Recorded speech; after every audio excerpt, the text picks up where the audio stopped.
quel moment précieux et béni dans ces chants, dans ces prières, dans ce partage du pain, du vin. Mettons-nous à l'écoute de la parole de Dieu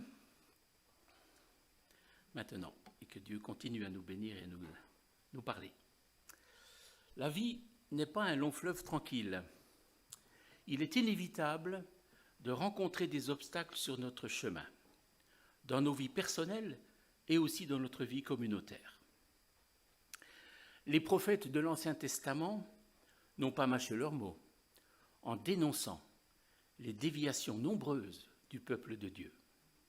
Leur langage peut même parfois nous heurter. Les auteurs du Nouveau Testament aussi dénoncent avec force toute forme de péché. C'est ce que nous allons voir ce matin en lisant une épître en entier. Rassurez-vous, elle n'a qu'un chapitre. Vous savez laquelle c'est? Oui, il y en a qui connaissent bien leur Bible. C'est l'épître de Jude qui n'a qu'un chapitre. Pour ça, on peut dire Jude 14, Jude 15, Jude 20. Ce ne sont pas des chapitres, ce sont les versets du seul chapitre de Jude. Eh bien, donc, je vais en faire la lecture en entier dans la version second 21. Vous pouvez ouvrir vos Bibles ou écouter, hein, en tout cas ouvrir vos oreilles, mais encore plus ouvrir votre cœur. Et j'ai discuté récemment avec une personne qui disait avoir du mal à trouver, à cause de son jeune bébé, vous voyez qui c'est, elle est dans la salle, c'est notre fille Florence, elle a du mal parfois à ouvrir sa Bible, prendre du temps, alors elle écoute la parole de Dieu. Là, peut-être, on ne va pas la lire, mais on va aussi l'écouter. C'est très bon aussi d'écouter la parole de Dieu. Donc c'est un peu long, tout ce chapitre, mais bon, je vous demande toute votre attention.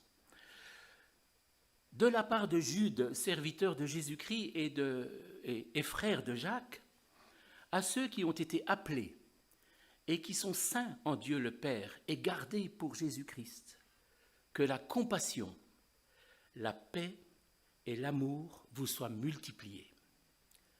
Bien-aimés, alors que j'avais le vif désir de vous écrire au sujet du salut qui nous est commun, j'ai été contraint de vous envoyer cette lettre afin de vous encourager à combattre pour la foi transmise aux saints une fois pour toutes. Il s'est en effet glissé parmi vous certains hommes dont la condamnation est écrite depuis longtemps. Ces impies transforment la grâce de notre Dieu en débauche et renient Dieu, le seul Maître, et notre Seigneur Jésus-Christ. Je veux vous rappeler, à vous qui le savez bien, que le Seigneur, après avoir sauvé le peuple en le faisant sortir d'Égypte, a fait ensuite mourir ceux qui s'étaient montrés incrédules. Quant aux anges qui n'ont pas conservé leur rang, mais ont abandonné leur demeure propre, il les a enchaînés éternellement dans les ténèbres pour le jugement du grand jour. De même, Sodome et Gomorrhe et les villes voisines, qui se sont livrés comme eux à l'immoralité sexuelle et à des relations contre nature, sont donnés en exemple et subissent la peine d'un feu éternel. Malgré cela, ces hommes adoptent une attitude semblable. Entraînés par leur rêverie, ils souillent leur corps, rejettent toute autorité et insultent les êtres glorieux. Or, lorsqu'ils discutaient avec le diable et lui disputaient le corps de Moïse, l'archange Michel n'a pas osé porter de jugement insultant contre lui, mais il a dit « que le Seigneur te punisse ». Eux, par contre, parlent d'une manière insultante de ce qu'ils ne connaissent pas et se détruisent par tout ce qu'ils savent d'instinct, comme des bêtes sans raison. Malheur à eux, car ils ont suivi la voie de Caïn.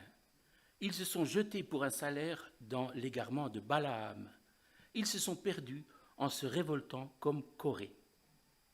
Ce sont les écueils dans vos agapes, où ils festoient sans scrupule et ne prennent soin que d'eux-mêmes. Ce sont des nuages sans eau emportés par les vents, des arbres d'automne sans fruits, 2 fois morts, déracinés, des vagues furieuses de la mer qui rejettent l'écume de leur impureté, des astres errants auxquels l'obscurité des ténèbres est réservée pour l'éternité.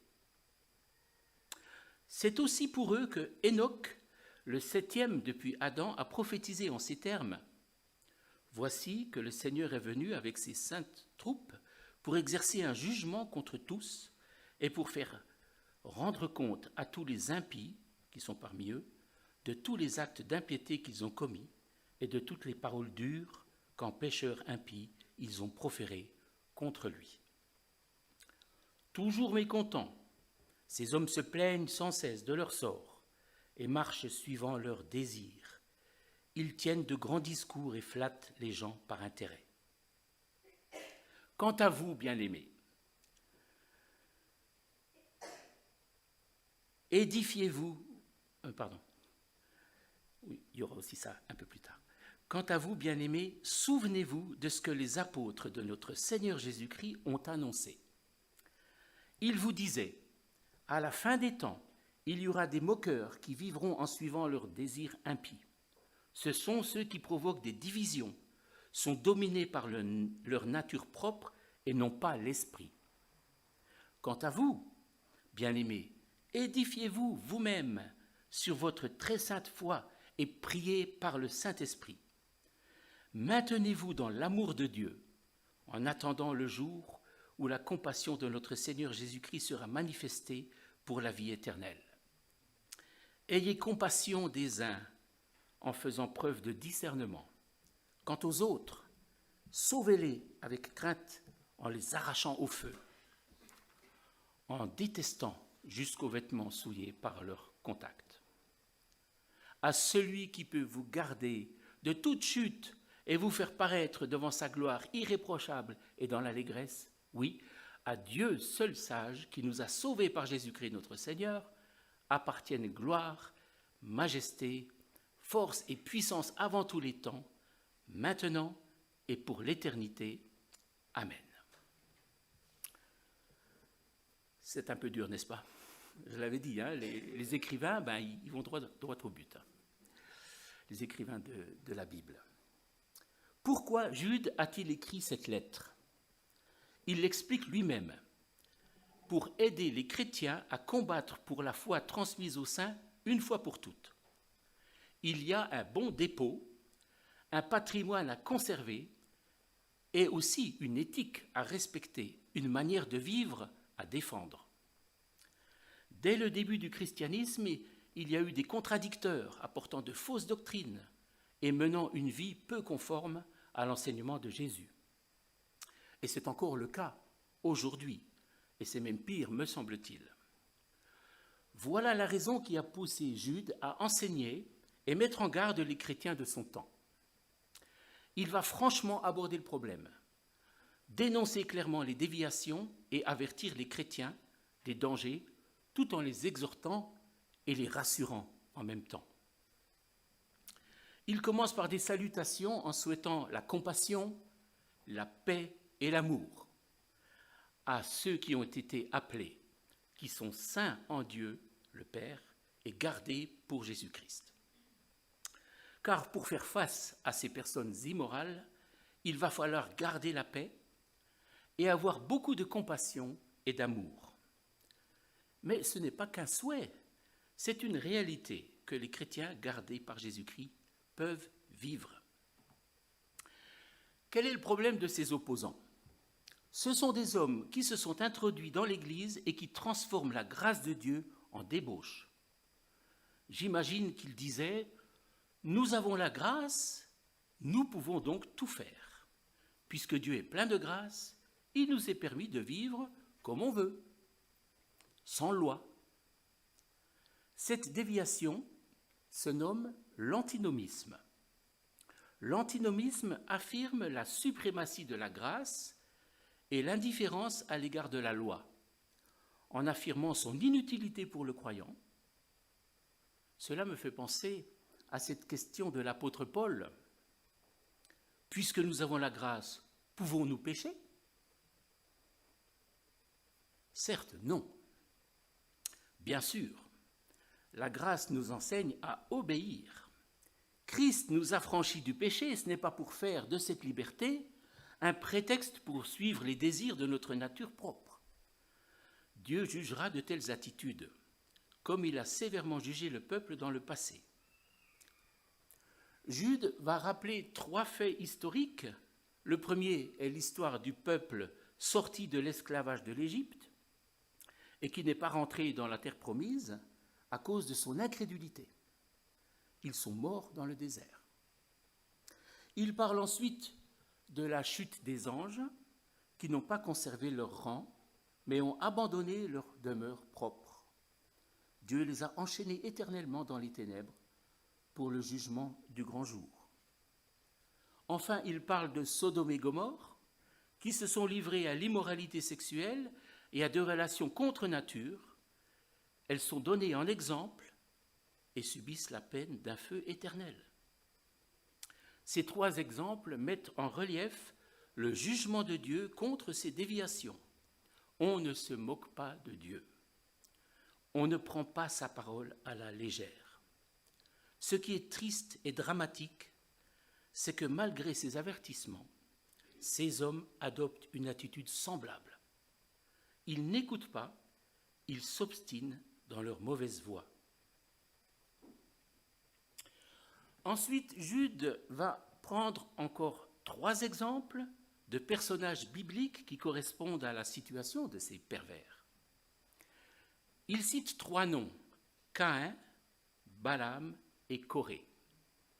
Ces lecteurs devaient connaître les Écritures. Voyons rapidement de quoi il s'agit pour ces 3 personnages. Caïn, son histoire se trouve dans Genèse au chapitre 4, fils de Ève et d'Adam. Caïn était cultivateur et son frère Abel était berger. Abel fit une offrande des premiers-nés de son troupeau et de leur graisse. L'Éternel porta un regard favorable sur Abel et sur son offrande, mais pas sur Caïn et sur son offrande. Caïn fut très irrité. Il arbora un air sombre. L'Éternel dit à Caïn, « Pourquoi es-tu irrité ? Et pourquoi arbores-tu un air sombre ? Certainement, si tu agis bien, tu te relèveras. Si en revanche tu agis mal, le péché est couché à la porte et ses désirs se portent vers toi, mais c'est à toi de dominer sur lui. » Cependant, Caïn dit à son frère Abel, « Allons dans les champs. » Et alors qu'ils étaient dans les champs, il se jeta sur lui et le tua. Caïn n'a pas su dominer son péché et ses désirs, ni la jalousie envers son frère. C'est en cela que les personnes dont il est question lui ressemblent. Ils ont suivi la voie de Caïn. L'apôtre Jean, dans sa première épître, écrit « N'imitons pas Caïn. Il était du mal et a tué son frère. » Ensuite, il est question de Balaam. Ils se sont jetés pour un salaire dans l'égarement de Balaam. Son histoire est racontée dans le livre des Nombres, mais c'est un verset de l'Apocalypse qui nous éclaire mieux en ce qui concerne cette situation de ce matin. Apocalypse 2 nous apprend que dans l'église de Pergame, il y avait des gens attachés à la doctrine de Balaam qui enseignaient à Balak à tendre un piège aux Israélites pour qu'ils mangent des viandes sacrifiées aux idoles et se livrent à l'immoralité sexuelle. Il s'agit d'une incitation à l'idolâtrie et à la débauche. Enfin, il est question de la révolte de Corée. Le livre des Nombres, au chapitre 16, nous apprend que Corée a contesté l'autorité de Moïse et Aaron en disant avec des personnes qu'il avait entraînées avec lui, « En voilà assez, en effet, tous les membres de l'Assemblée sont saints, et l'Éternel est au milieu d'eux. Pourquoi vous élevez-vous au-dessus de l'Assemblée de l'Éternel » Autrement dit, de quel droit avez-vous autorité sur nous ? On le voit, les problèmes d'autorité ne datent pas d'aujourd'hui. Jude parle de personnes qui méprisaient l'autorité dans l'Église. Elles ne se laissaient rien dire et désobéissaient ouvertement aux autorités. Mais surtout, et c'est grave, elles désobéissaient au Seigneur lui-même. Après ces leçons tirées de l'histoire, Jude continue à décrire ces personnes.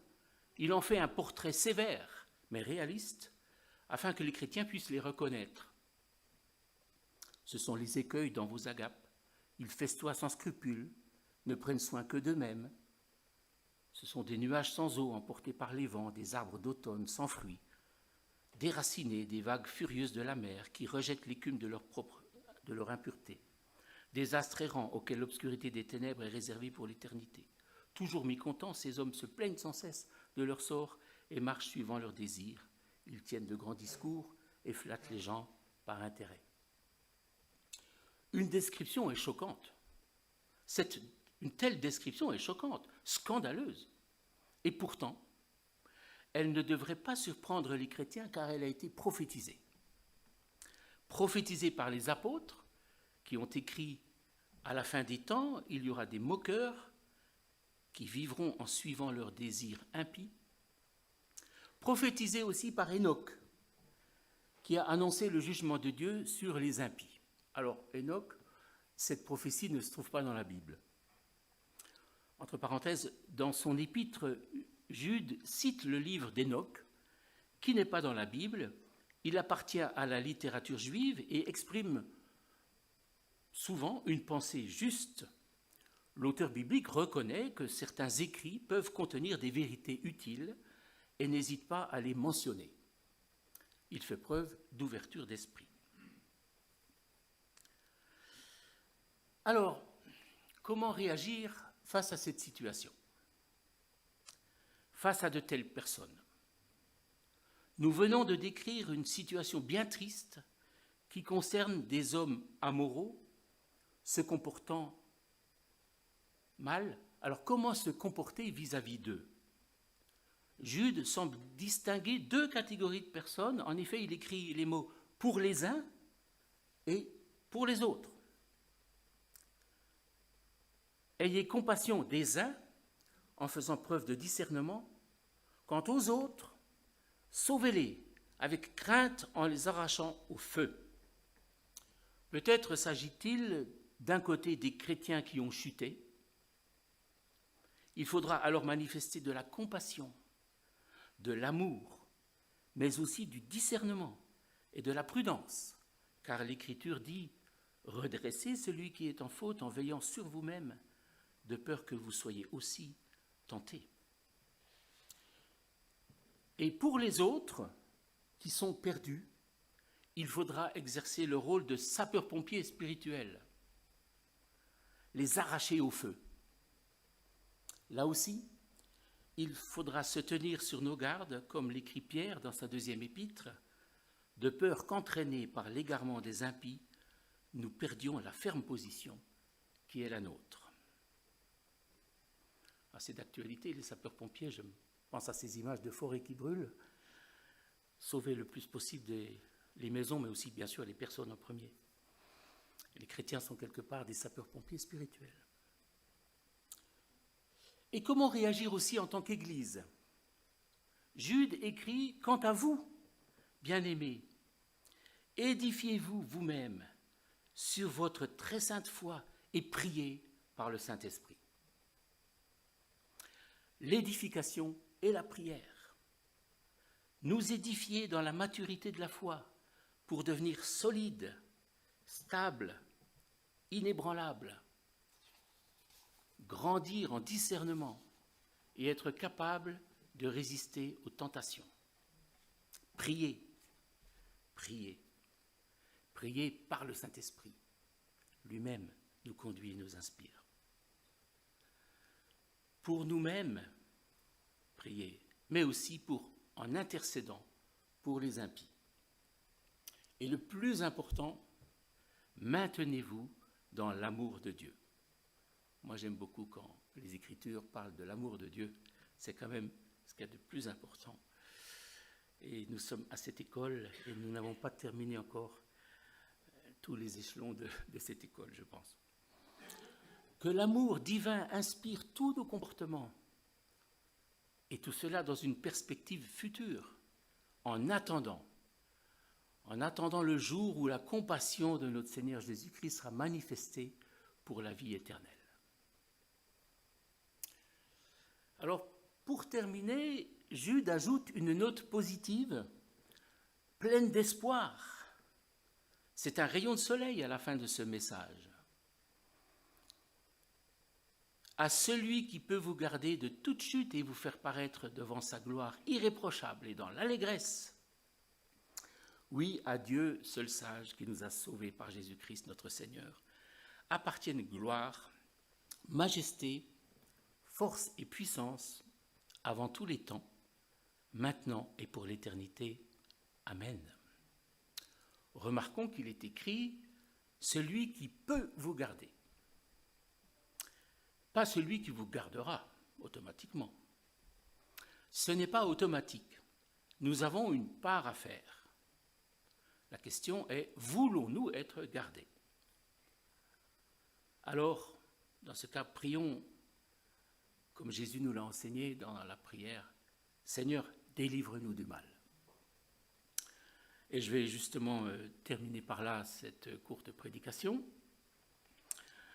courte mais dense, avec beaucoup de choses qu'on peut repasser dans notre cœur. Pourquoi pas relire cette épître de Jude et la méditer pour nous-mêmes.